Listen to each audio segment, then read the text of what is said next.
Disclaimer: everything that is discussed, posted is strictly for educational and historical purposes only. It does not promote nor condone illegal activities. CH SWEET PEA 5XW. This is a story about a little black 36 to 38 pounds ace by the name of Sweet Pea. He never had to go over the 45-minute mark, shutting his opponents down in short order.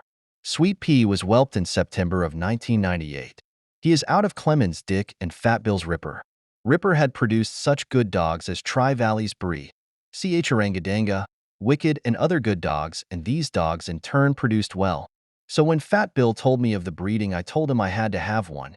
Once I received the pup, I told Fat Bill to name his price because I knew he was going to be something special. It was the best investment I ever made. Although his name implies it, his demeanor has always been anything but sweet. He is one of those animals that is so high-strung that you have to be careful at all times, especially when working him. He's not mean, just overly excited to do what he was bred to do. Now that he is retired, I would love to make him my house dog, but that is just not feasible with this animal.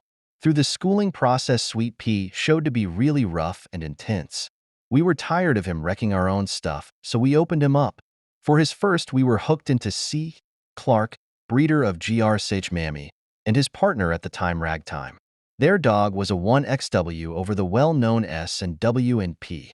We were hooked at 36 pounds. At weigh-in, they tell us they didn't bring their 1XW because something happened. No matter, we hook weights, not dogs. Dogs meet in the middle, as Scratch and Stitch do the honors in the middle. Their dog was a Bolio-bred dog by the name of Rascal. Rascal tries to barnstorm Sweet Pea, but he just don't have the mouth to keep up. Sweet Pea is really taking it to Rascal's shoulders, and Rascal starts to fade fast. At about the 30-minute mark, Sweet Pea is dragging Rascal around the pit, and they pick up at 35 minutes. Rascal does make a flopping game courtesy. After the match, C. Clark says his 1XW will be ready soon.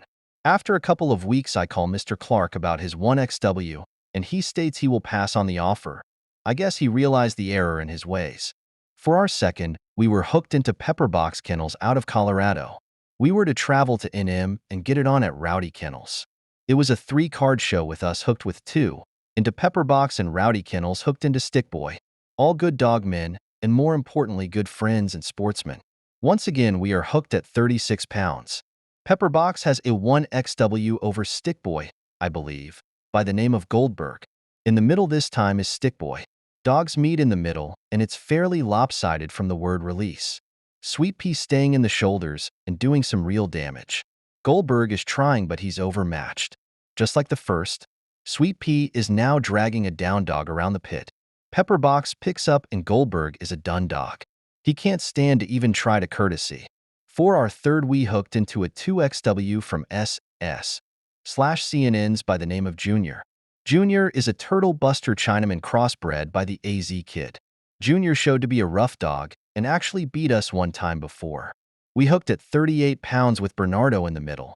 I was a little nervous going into this one because we were coming up 2 pounds to meet them. However, I figured with our mouth the extra weight and strength could only help us. On release, dogs swap shoulders, and neither is giving an inch. It became very obvious that the extra weight indeed helped us, as we were doing a lot of damage and doing it early. Sweet Pea begins to really pour it on, and Junior begins to fade fast. He is now a down dog, and Sweet Pea stays pouring it on in the shoulders. They decide to pick up, and Junior just goes limp in the corner at the 30-minute mark, unable to courtesy. For our fourth, we hooked into the AZ Kid, DS, and their seal dog. This was a grudge match, as AZ Kid was spouting off his mouth that Sweet Pea only beat Junior because they messed up their keep and that he wasn't all that. Also, he was making absurd claims about his Turtle Buster dogs being the roughest dogs on the West Coast. This all coming from a man that had 1 win and 4 losses in his last 5 shows. Mr. S is a class act and one of my best friends in the dogs. I hated to see him get stuck in the middle, but they were partners on the dog. Showtime comes, and we weigh a pound under. Seal comes in 1 3/4 over. No forfeit was taken or odds given. I was just ready to put an end to all the talk and let the dogs settle it. Bernardo once again does the honors in the middle. The weight advantage made it an uphill battle, but I knew Sweet Pea would prevail. Dogs are released and are going at it. Dogs are swapping shoulders, and Sweet Pea occasionally dives to the back end. Seal turns early and completes his scratch. Seal starts to look flustered and can't keep up the pace. He starts snapping at Sweet Pea's face. This doesn't deter Sweet Pea and continues to work Seal over. Another handle is made and Sweet Pea plants Seal in his corner. At 42 minutes, Seal to complete his second and he don't. All talking has now been put in its place.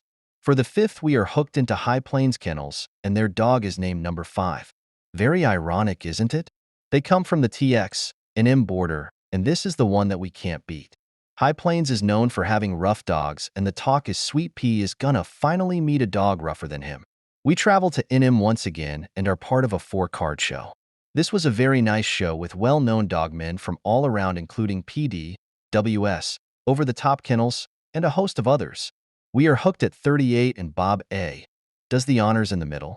Dogs are released and swap shoulder holds. Number 5 is strong and rough and gets in our chest for the next 5 to 8 minutes. Sweet Pea doesn't panic and does something he never has done. He shoots to the back end and stays there. It was as if he knew he had to slow this boy down. Sweet Pea hunkers down in the ass end and stays busy. He occasionally will work a shoulder, but then goes right back to the ass end. Number 5 begins to tire and just can't keep up the pace Sweet Pea is setting. Number 5 begins to come out of hold and work less and less. He is beginning to meet that inevitable fate. At this point, High Plains sees the writing on the wall and picks up his number 5 dog in a mere 27 minutes. We were very proud to win in such dominating fashion over such a respectable kennel. Sweet Pea has now moved on to the second stage of his career, producing. We only started breeding him after his third, and his oldest litter is now 19 months, and we are very pleased so far. We have bred him exclusively on our yard to our Ed Crenshaw dogs we got from our good friend PD. We will be breeding him to some good Eli bitches as they come in heat. Only time will tell if he succeeds in producing. I'll be happy if he produces dogs as half as good as he is. I would like to end this with a few thoughts and thanks. First, I would like to thank my partners, Cactus Patch and Powder. I couldn't ask for any better partners to travel with, and they are a huge reason why we have the success we have. I would also like to thank Fat Bill and PD for their guidance, friendship, and the first-class dogs they have entrusted to me. Lastly, to the greenhorns and newcomers, stay motivated and do your homework. Get your dogs from people that actually do their dogs and win a high percentage. With success comes jealousy and envy, and don't get caught up in the BS.